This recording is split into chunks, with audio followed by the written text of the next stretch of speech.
하나님 말씀 보겠습니다. 오늘은 사도행전 7장 54절부터 60절 말씀입니다. 신약성경 199페이지에 있습니다. 사도행전 7장 54절부터 60절 말씀.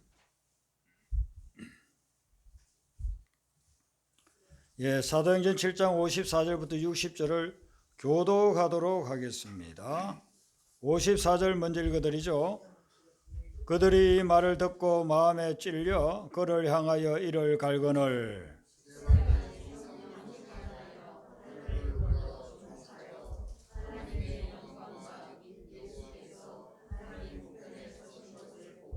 말하되 보라, 하늘이 열리고 인자가 하나님 우편에 서신 것을 보노라 한데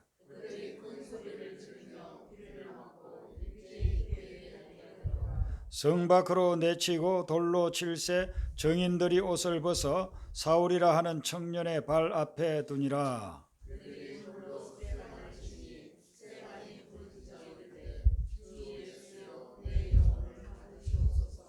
같이 읽습니다. 무릎을 꿇고 크게 불러 이르되 주여 이 죄를 그들에게 돌리지 마옵소서.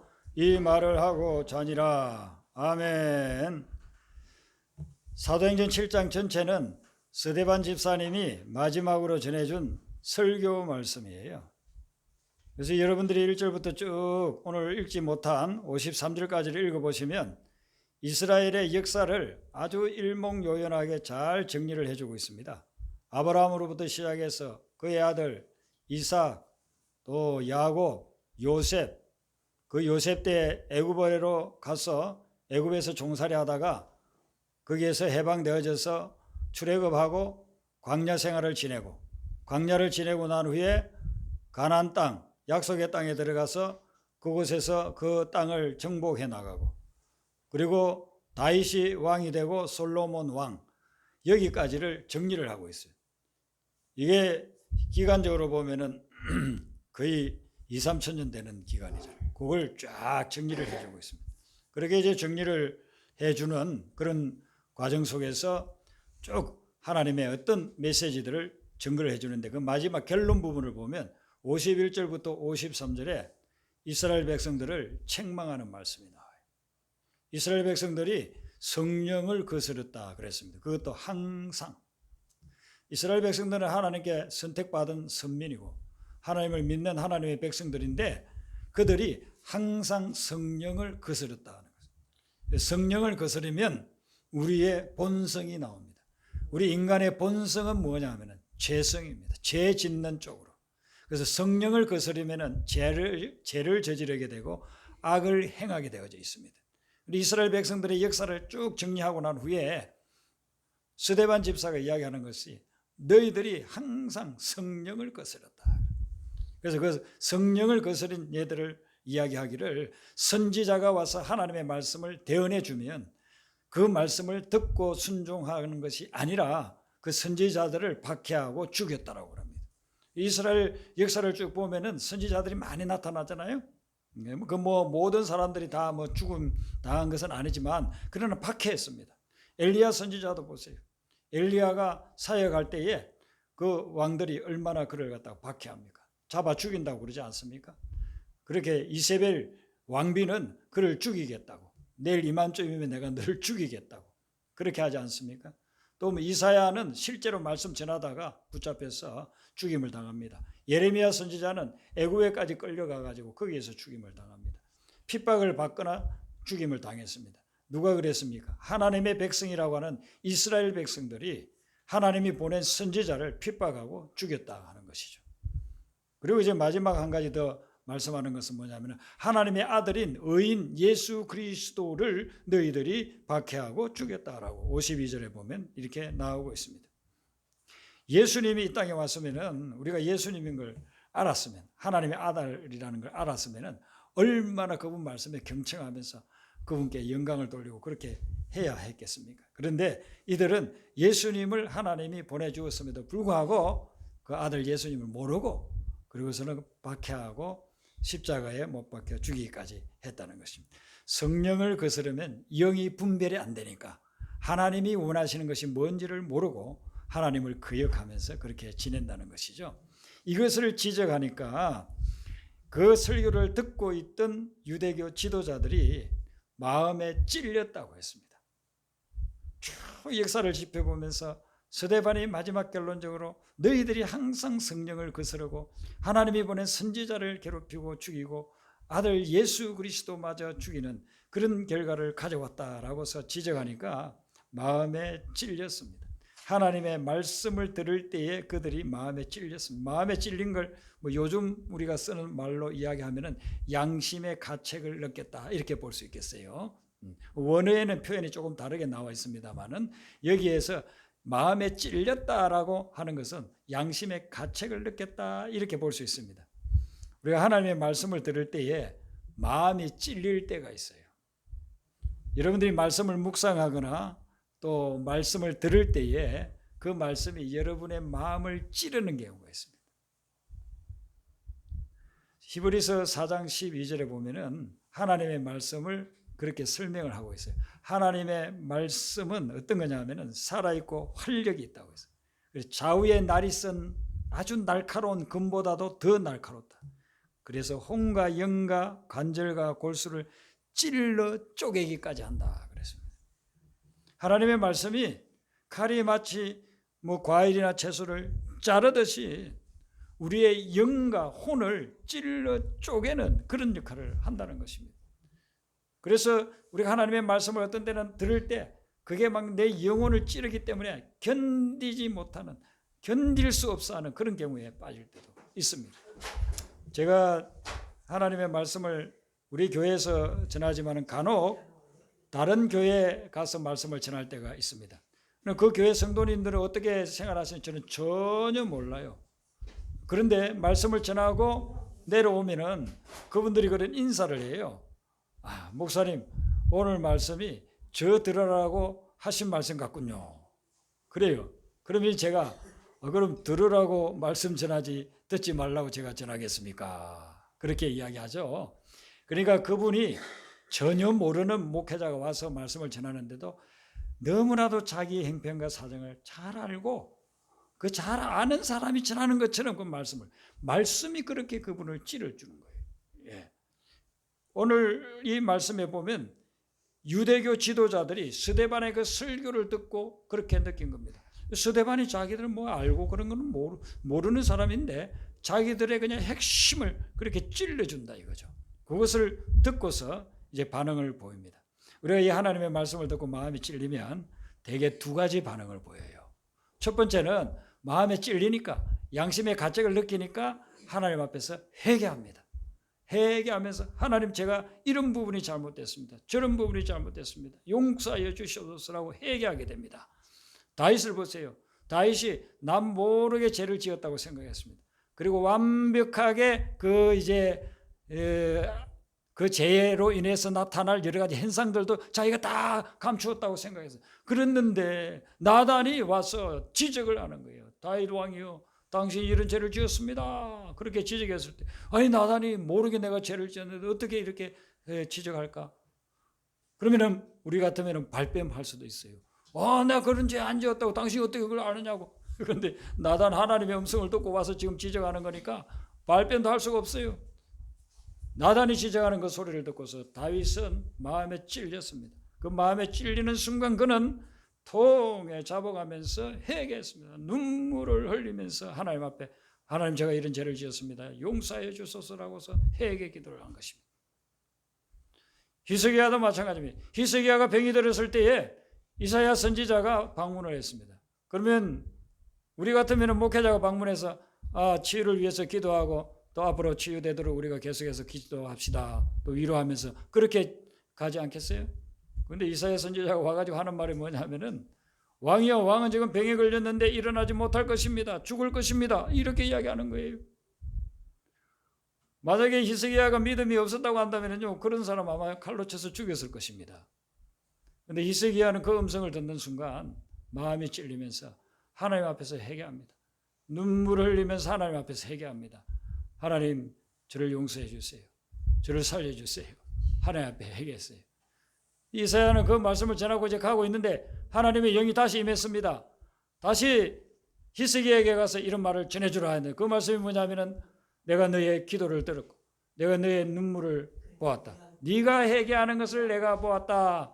그러니 이제는 내가 네 회개 기도를 받고 너 생명을 15년 동안 연장시켜 주겠다 그러지 않습니까? 그러니까 히스기야가 회개 기도한 것을 그가 마음에 찔렸을 때 거부하지 아니하고 회개했을 때에 15년 동안 생명이 연장되는 그런 하나님의 치유와 회복을 응답받게 되었다는 것입니다. 그런데 오늘 이 본문 말씀에 보면 이 유대교 지도자들은 마음에 찔렸을 때 어떻게 반응합니까? 회개하지 않았습니다. 그들이 이를 갈았다고 그랬어요. 이를 갈았다. 이를 갈았다고 하는 것은 굉장히 분노를 터뜨리고 있다는 것입니다. 그리고 이를 갈고서는 그들은 어떻게 합니까? 스데반에게 돌을 던지고 맙니다. 하나님이 말씀이 임해서 마음에 찔렸는데 그 마음에 찔리는 것을 통해 가지고 자기를 돌아보고 회개하지 아니하고 오히려 그것을 이를 갈면서 말씀 전하는 스데반에게 돌을 던지기 시작했다는 것입니다. 여러분 우리가 이 마음속에서 어떤 그 찔림이 있어 가지고 그것으로 인해서 어떤 화가 나게 되면 그 화를 제대로 다스리지 않으면 그 화가 엄청난 사고를 불러일으키는 것입니다. 부부지간에도 뭐 싸우다가 화나면 막 물건도 던지잖아요. 그래서 막 다 깨지고 나면 나중에 이제 부부싸움 끝나고 나면 후회하잖아요. 뭐 몇십만 원짜리인데 몇백만 원짜리인데 어떤 사람은 막 화가 나면은요 차를 몰고 막 질주하다가 그냥 충돌해가지고 평생 후회할 그런 사건들을 일으키고 그런 것들을 보게 됩니다. 뭐 매스컴에 나오는 그런 것들 보세요. 화가 나가지고 자기 집에 불을 지르서 자기 집만 탑니까? 아파트 전체가 막 타버리잖아요. 그런 결과를 가져오잖아요. 그러니까 우리는 이 우리의 감정을 하나님의 말씀에 입각해서 잘 조절해야 될 줄로 믿습니다. 네. 우리의 감정을 잘못 조절하게 되면은 이 감정이라고 하는 불이 어떤 그런 하마를 가져오고 어떤 사고를 가져올지도 모르는 것입니다. 유대교 지도자들이 그랬습니다. 그들이 하나님의 말씀이 그들을 찌르니까 그걸 잘 컨트롤해가지고 자기를 뒤돌아보고 하나님 앞에 회개하고 뉘우치고 그렇게 하지를 아니하고 이걸 화를 내면서 그 화로 인해 가지고 사람을 죽이는 데까지 이르렀다는 것입니다. 자, 유대인들이 스데반 집사를 죽이려고 그렇게 했을 때 스데반 집사는 어떠했느냐 하면은 성령이 충만했다라고 이야기하고 있습니다. 55절에 보면 스데반이 성령이 충만하여 그랬습니다. 성령이 충만하면 어떤 일이 일어나느냐 하면요 영적 세계가 보이기 시작합니다. 성령이 충만하지 않을 때는요 세상만 보여요. 사람만 보여요. 내가 손해본 거 보고 내가 당한 것만 보이고 그렇게 하는데 성령이 충만하면요 하늘이 보이는 것입니다. 오늘 본문에 56절에 하늘이 나오는데 이 하늘은 우리가 일반적으로 보는 이 구름이 떠다니는 이 하늘이 아니에요. 비행기 날아다니는 이 하늘이 아니고 이것은 영적 세계를 이야기하는 것입니다. 성령이 충만하니까 영적 세계가 보였다는 것입니다. 그 영적 세계가 보이니까 지금 내가 당하고 있는 이 고난과 역경을 극복할 수 있는 능력이 임하더라는 것입니다. 여러분들도 예배를 드리면서 하나님의 말씀을 묵상하면서 이런 영적 세계가 열리는 그런 역사가 일어나길 바랍니다. 영적 세계가 성령이 충만하면요 영적 세계가 열리는 거예요. 성령이 충만하지 않으면요 자꾸만 세상이 보여요. 성령이 충만하지 않으면요 자꾸만 내가 손해 본 거 그게 생각나요. 내가 당한 거 그것만 생각하는 거예요. 그런데 성령이 역사하고 성령의 충만함이 임하게 되면요 하늘이 열리면서 영적 세계가 보이는 것입니다. 그래서 스데반이 돌에 맞아 죽어가면서 드린 기도는 이런 영적 세계를 보았기 때문에 이런 기도를 드리게 되는 것입니다. 영적 세계를 보니까 하늘이 열리면서 그게 하나님의 영광이 보이고 예수님이 하나님 우편에 서 계신 것이 다 보이는 거예요. 그러면서 이런 기도를 드리는데 두 가지 기도가 59절과 60절에 나오고 있습니다. 59절에는 주 예수여 내 영혼을 받으시옵소서 그렇게 기도를 드리고 60절에는 주여 이 죄를 그들에게 돌리지 마옵소서라고서 기도를 드리고 있습니다. 여기서 이 기도 앞부분에 두 가지 기도 앞부분에 공통적으로 주님을 부르고 있습니다. 주여, 주 예수여, 주님을 부르고 있습니다. 스데반은 죽음 직전에 주님을 부르고 있습니다. 그리고 여러분들도 어떤 하랄이나 고난을 당할 때는 주님을 찾으시길 바랍니다. 예. 주님을 부르세요. 예. 주님께 집중을 하셔야 됩니다. 그렇게 주님을 부르고 자기의 고통을 준 그 사람들보다는 주님을 더 생각했어요. 예. 주님을 부르면서 그 다음에 이제 드린 기도가 자기 영혼을 하나님께 맡긴다고 그렇게 했습니다. 스데반은 자기의 영혼을 이 죽을 때만 맡긴 것이 아닙니다. 스데반은 항상 자기 영혼을 하나님께 맡기고 살아왔습니다.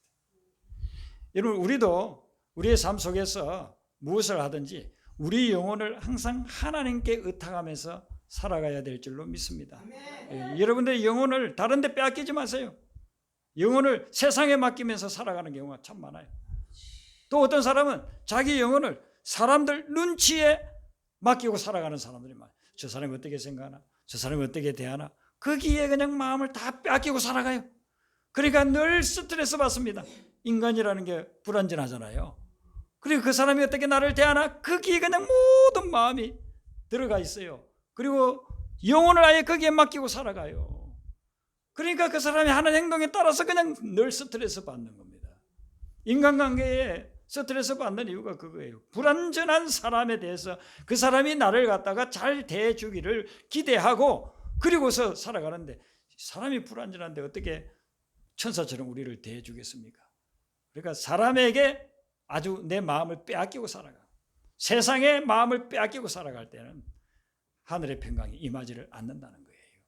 그래서 스데반은 죽음의 고통을 당하는 그 순간에 그의 마음을 온전히 주님께 맡겨, 자기 영혼을 주님께 맡기면서 그것을 하나하나 대하고 있다는 것입니다. 그 다음에 드린 기도가 뭐냐면은 60절에 보면은 자기를 죽이는 사람들을 용서해 달라고 그렇게 기도를 드리고 있습니다. 이 57절부터 60절이 스데반 집사의 죽음에 대해서 증거하고 있거든요. 그런데 이 스데반 집사가 돌에 맞아 죽을 만한 일을 한 적이 하나도 없어요. 이 앞에 부분에도 마찬가지고 어디를 보아도 스데반 집사가 돌에 맞아 죽을 그 엄청난 형벌을 받을 죄를 지은 게 없어요. 그런데 이 사람들이 스데반을 돌에 쳐서 죽인단 말이에요. 얼마나 억울하겠습니까? 객관적으로 보면 얼마나 억울하겠어요. 길을 지나가고 있는데 알지도 못하는 사람이 와가지고 나를 두들겨 패면은요, 얼마나 억울하겠어요. 그런 것들이 막 뉴스에 나오지 않습니까? 그런데 이 스데반은 자기가 그런 죄를 지은 적이 없는데 돌로 치니, 여러분 그냥 뭐 칼로 하면은 순간적으로 가지고 돌로 치면요, 그 몇 시간 동안 얻어맞으면서 그냥 고통을 느끼면서 피 흘리면서 죽어가야 되는 거예요. 그런 고통을 당하게 됩니다. 너무나도 억울한 일입니다. 우리 성도님들도 삶을 살아가면서 억울한 일 당할 때가 있을 겁니다. 지난 한 주간에도 여러분들이 억울한 일 당한 그런 적이 있을 겁니다. 그 억울한 일 당하면 우리는 못 견디잖아요. 화나고 뭐 욕이라도 해야 되고, 또 다음에 기회만 오면은 어떻게든 내가 보복을 꼭 해야지 이렇게 생각하잖아요. 저 사람 내가 당한 거 몇 배로 갚아줘야지 이렇게 생각하잖아요. 우리는 인간인지라 그런 거예요. 그런데 이 스데반은 저들의 죄를 용서해 달라고 그렇게 기도를 해요. 저는 이 말씀을 묵상할 때마다 어떻게 이럴 수 있을까? 조금 기분 좋지 않은 소리만 들어도 밤에 잠도 못 자고 그 사람 미워하고 그러는데, 어떻게 스데반은 이렇게 돌에 얻어맞아 죽어가면서 이런 기도를 할 수 있을까? 저 사람들 용서해 달라고, 죄를 저 사람들에게 돌리지 말라고. 그래서 제가 이 말씀을, 이 묵상을 쭉 해보니까 스데반이 이렇게 할 수 있었던 것은 그 원인이 성령이 충만했기 때문이다 하는 것입니다. 성령이 충만했기 때문에 그 엄청난 어려운 일을 당하면서도 자기를 죽이는 사람들을 불쌍히 여기면서 그 용서해 달라고 기도를 드릴 수가 있었다는 거예요. 성령 충만이 뭡니까? 우리는 일반적으로 성령 충만이라고 생각하면은요, 막 어떤 환상을 보고 막 죽은 사람이 살아나고 병자가 낫고 기적이 일어나고 막 그렇게 할 때 성령 충만해서 이런 일이 일어나구나 이렇게 생각할 수 있습니다. 성령 충만이라고 하는 것은 우리의 생각과 우리의 마음에 성령이 가득 차 있는 것을 이야기합니다. 그러니까 성령이 우리의 생각과 우리의 마음을 지배할 때 그걸 성령 충만이라고 합니다. 그러니까 내가 생각하는 것도 성령이 주관해요. 내가 마음에 품는 감정도 성령이 주관해요.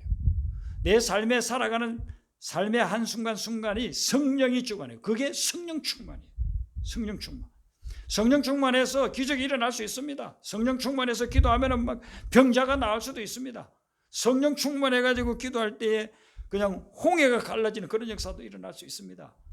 근데 그것은 아주 극히 드물게 나타나는 현상들이고, 정말 성령이 충만할 때는 어떤 역사가 일어나는가? 내 생각이 하나님의 생각으로, 내 마음에 품는 감정이 하나님의 감정으로 바뀌게 되는 거예요. 그게 바로 성령 충만이에요. 그러니까 생각은 막 세속적으로 생각하면서 막 기적의 역사를 일으키는 사람들이 있어요. 그런 사람들은 나중에 보면 다 타락해요. 사도행전 여러분들 읽어보세요. 시몬이라고 하는 마술사가 막 사도들이 와가지고 기도하고 말씀을 전하고 그렇게 하니까 성령의 역사로 인해 가지고 사람들이 변화되고 병자가 낫는 그런 걸 보고서 돈을 줄 테니까 그런 능력을 나에게 달라고 그래. 내가 돈을 줄 테니까 그런 능력을 나에게 주시오. 내가 기도하면 병자가 낫고 귀신이 나가고 기적이 일어나고 그런 능력을 내가 돈 줄 테니까 달라고. 오늘날 사람들은 그런 역사들을 보면은 다른 생각을 가지고 성령을 이용하려고 그러잖아요. 성령은 그런 차원이 아니에요. 성령이 충만해지면 우리의 생각, 우리의 마음, 우리의 삶이 성령의 지배하에 들어가게 되는 거예요. 그리고 성령이 인도하는 대로 살아가는 거예요. 그래서 이 스데반이 죽임을 당하는 그 순간에도 성령의 음성을 듣고 그들을 용서하는 그런 기도를 드리고 있는 거예요. 그런데 성령이 역사하지 않으면 우리는 늘 우리가 겪고 있는 그런 감정들을 그대로 표현합니다. 서운하고 억울하고 그거 못 견디고 그래서 그거 보복하고 이렇게 하려고 하죠. 왜냐하면 성령이 역사하지 않으니까 내 본성, 인간의 재성에서 나온 그 음성을 듣고 그대로 따라하는 거예요. 성령이 역사하니까 이 스데반은 영적 세계를 보았다고 했잖아요. 영적 세계를 보니까 예수님이 십자가에 못 박혀서 돌아가셨는데 사람들이 일반적으로 예수님이 십자가에서 죽고서 그걸로 끝났다고 생각했어요. 그런데 믿음의 사람들은 그분이 부활해서 예수님이 그 믿음의 사람들을 찾아와서 직접 보여줬잖아요. 내가 이렇게 찔린 손을 한번 봐라. 내가 이렇게 창을 맞은 이 옆구리를 한번 봐라. 그리고 나를 의심하지 말고 믿으라. 예수님이 의심 많은 도마에게도 그렇게 다 보여주잖아요. 그래서 믿음의 사람들, 제자들, 성도들에게 부활의 모습을 보여줬기 때문에 그 당시 초대 예루살렘 교회 성도들은 예수님이 부활하셨다는 걸 다 믿어요.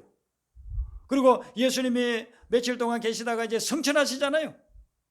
성천하시니까 성천하시는 것도 그것을 또 본 사람들이 많으니까 그 사람들이 증거해서 직접 본 사람들은 성천하셨다 이렇게 믿고 또 말씀을 전해 들은 사람은 아 그럴 수 있겠구나 해서 믿고, 그런데 직접 보지도 못하고 하나님을 향한 믿음도 없는 사람들은 예수님은 십자가에서 끝났다고 생각했어요. 십자가 지심으로 인해서 그 죽고서 그냥 무덤에 묻혔다 그러고 끝난 거야. 부활은 그런 조장한 거야. 자기들이 그 짓을 꾸며낸 이야기야. 이렇게 생각하고 있었어요. 스데반은 오늘 이 본문 말씀 사도행전 7장 이전에는 나오지를 않아요. 나오지를 않은, 나중에 뭐 집사 세운다고 6장에 이렇게 나오기도 하지만 그 이전에는 나오지도 않아. 뭐 예수님과 같이 다녔다, 예수님이 살아서 사역하실 때에 그것을 목격했다, 여기에 명단에 나오지를 않는 사람입니다. 그러니까 스데반은 아마 제자들을 통해서 예수님을 만났던 그런 사람일 수 있어요. 그런데 자기가 믿음으로써 아 예수님이 십자가 지심으로 그로 끝난 것이 아니고 사흘 만에 다시 부활하셔서 성천해서 하나님 우편에 계시다고 그 사도들이 증언했는데 자기는 그걸 믿었어요. 믿었는데 마지막 죽는 순간에 성령 충만하여서 하늘 문이 열리면서 그걸 보게 된 거예요. 영적 세계를 보니까 예수님이 하나님 우편에 서 계신 거예요. 그 영적 세계를 보니까 이 스데반은 마음이 확 바뀌는 겁니다. 스데반도 인간인지를 자기를 두들겨 패고 죽이는 사람들에 대해서 악감정이 왜 없겠어요. 근데 그 영적 세계를 성령 충만해서 예수님이 십자가 지시고 죽은 거로 끝난 것이 아니고 정말 부활하여서 성천하여서 하나님 우편에 딱 계신 것을 이게 영의 눈으로 보니까 예수님이 정말 살아나신 것이 정말이구나. 십자가 지면 십자가 지는 것으로 끝나는 것이 아니구나. 억울한 일 당하며 억울한 일 당하는 것은 내가 손해보고 끝나는 것이 아니구나. 주님이 그걸 통해서 오히려 다시 살리셔서 부활의 역사를 일으켜 주시는구나. 그분이 주님 우편에서 저렇게 서서 나를 바라보고 계시구나. 그러니까 자기를 돌을 던지고 죽이려고 하는 사람들이 불쌍한 거예요. 영적으로 모르니까 사람을 죽이는 일도 스스럼없이 하면서 자기들 떳떳하다고 생각하고 살아가는 저 사람들이 너무너무 불쌍한 거예요. 그래서 주님, 저들의 죄를 징계하지 마시고 저들을 불쌍히 여겨주세요. 저들의 죄를 용서해 주세요 라고서 기도를 드리는 거예요. 그래서 이 서다벤의 기도가 어디에서 나왔느냐 하면은요, 예수님이 십자가 지셨을 때 그 기도하고 똑같아요. 자, 여러분들 성경 누가복음을 한번 펴보세요. 누가복음 23장. 안 가진 분들은 제가 큰 소리 읽어드릴 테니까 들으시고, 성경 가진 분들은 누가복음 23장 46절부터 한번 보겠습니다. 영적 세계를 본다는 것이요, 얼마나 중요한지 몰라요. 누가복음 23장 46절 말씀.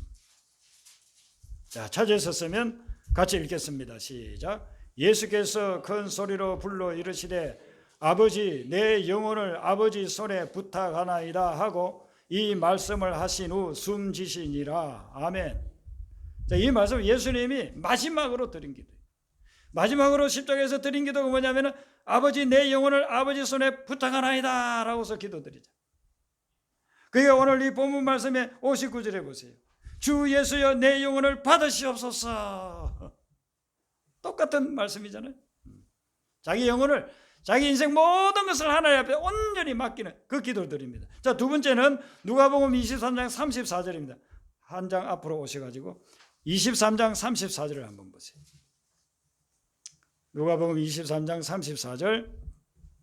자, 같이 읽습니다. 이에 예수께서 이르시되 아버지, 저들을 사하여 주옵소서. 자기들이 하는 것을 알지 못함이니이다 하시더라. 아멘. 이 기도는 이제 두 번째 기도예요. 순서로 보면 이제 예수님은 이 기도를 먼저 하시고 마지막에 이제 첫 번째 기도를 하셨는데, 여기 말씀에서 볼 때에는 스데반 기도는 순서만 다르지 내용이 똑같아요. 그래서 두 번째 드린 기도가 주여 이 죄를 그들에게 돌리지 마옵소서라고서 기도하는 거예요. 그리고 나서 스데반은 잤다, 그렇게 이야기하고 있죠. 스데반이 자기가 그런 억울한 일을 당할 때에 영적 세계가 열리면서 예수님의 십자가를 생각한 거예요. 예수님의 십자가를 생각하고 예수님이 십자가에 달려 들어가시면서 했던 말씀들은요, 사도들과 성도들을 통해서 다 전해져 들어왔어요. 스데반이 예수님 십자가 밑에서는 없었어요. 그런데 사도들을 통해서 그것을 전해 듣고 예수님 이런 기도를 했다더라. 그에 대해서 정말 자기 중심에 그것을 알고 있었어요. 그래서 영적 세계가 열리고 예수님의 십자가를 기억하니까 스데반은 이런 기도를 드리게 된 거예요. 하나님, 이들의 죄를 저들에게 돌리지 마시고 용서해 주세요 라고서 기도를 드리는 겁니다. 이렇게 스데반이 마지막에 드리는 기도, 스데반이 돌에 맞아서 죽는 그 모습을 옆에서 사울이 다 보고 있었습니다. 사울은 스데반을 죽이는 주동자였습니다. 그가 일반적으로 생각할 때 저렇게 죽을 때 사람들은 보통 악을 고함을 지른다든지 자기를 죽이는 사람을 막 저주하면서 죽는데 스데반은 정반대예요. 그래서 사울이 충격을 받는 겁니다. 어떻게 스데반은, 예수를 믿는다고 하는 저 스데반 집사는 저럴 수 있을까? 자기를 죽이는 사람들을 죄를 용서해달라고 어떻게 저렇게 인간으로서, 저 인간은 도대체 감정도 없는 거야? 너무 충격을 받아버렸어요, 사울이. 그러다가 사울이 예수 믿는 사람들을 또 잡아서 죽이려고 다메섹으로 가다가 부활의 주님을 만났어요. 부활의 주님을 만나고 나서는 스데반의 그 모습하고 부활의 주님의 모습하고 겹치는 거예요. 이 예수님 때문에 스데반이 그런 기도를 하면서 죽어갔구나. 정말 이런 분이 이 땅에 어디에 있을까? 내가 이 예수를 모르고 이 하나님을 몰랐기 때문에 하나님과 정반대의 삶을 살아왔구나. 회개하고 그때부터 예수님 증거하는 삶을 살아가기를 시작한 거예요. 그래서 사도 바울이 지금의 소아시아 남유럽 지역에 수도 없는 교회를 세웠습니다. 복음을 전하고 엄청난 고난과 알란과 핍박이 있었습니다. 그때마다 스데반을 생각하는 거예요. 내가 죽인 스데반, 그 엄청난 그 죄도 없는 사람 내가 죽일 때 그는 오히려 우리를 용서해 달라고 그 기도를 드렸다. 그래서 바울이 복음을 전하면서 환난과 고난 당할 때마다 스데반을 기억한 거예요. 그래서 자기를 괴롭히는 사람들 오히려 그들을 위해서 기도해주고 축복해주고 용서해주는 그런 사도의 삶을 살아갔다. 이렇게 볼 수 있습니다. 이 스데반이 마지막 죽는 모습을 60절 하반절에 이 말을 하고 자니라 라고 했습니다. 잠을 자듯이 평화롭게 죽었다 라는 그런 표현인과 동시에 여기서 잠을 잤다고 하는 것은요, 항상 부활을 전제로 하는 말씀이에요. 죽음으로 끝난 것이 아니라는 거예요. 오늘 밤에 자고 나면은 내일 아침에 일어나잖아요. 여러분들 어제 저녁에 주무셨다가 오늘 새벽에 일어났잖아요. 그것이 죽었다가 아니라 잤다는 거예요. 잤다는 것은 그 다음 날이 되면은 일어나듯이 우리도 하나님 나라에 가면 다 부활하게 된다는 거예요. 주님 다시 오시는 날에 다시 다 부활한다는 거예요. 그럼 우리는 이 세상에서 살아가다가 죽음 같은 그런 고난을 당한다 할지라도 절대로 좌절하거나 절망하지 마세요. 우리가 주님 붙잡고 주님께 모든 것을 맡기고 영적 세계를 보면서 살아가게 되면 우리는 죽는다 할지라도 반드시 다시 사는 역사가 일어나게 될 줄로 믿습니다. 부활의 역사를 주님께서는 일으켜 주신다. 이것을 마지막 스데반의 삶 속에서 명시해 주고 있다는 것입니다. 죽음 같은 고난 그것 때문에 좌절하지 마시고 그럴수록 더 성령 충만하여서 영적 세계를 보시고 예수님의 십자가를 되새기면서 믿음으로 그것을 극복해 나가서 하나님께서 부활의 아침에 부활의 영광을 여러분들에게 제시하는 그런 아름다운 영적 축복의 역사를 누리게 되시기를 바랍니다. 우리 아까 불렀던 복음성가를 부르겠습니다. 복음성가 8장입니다.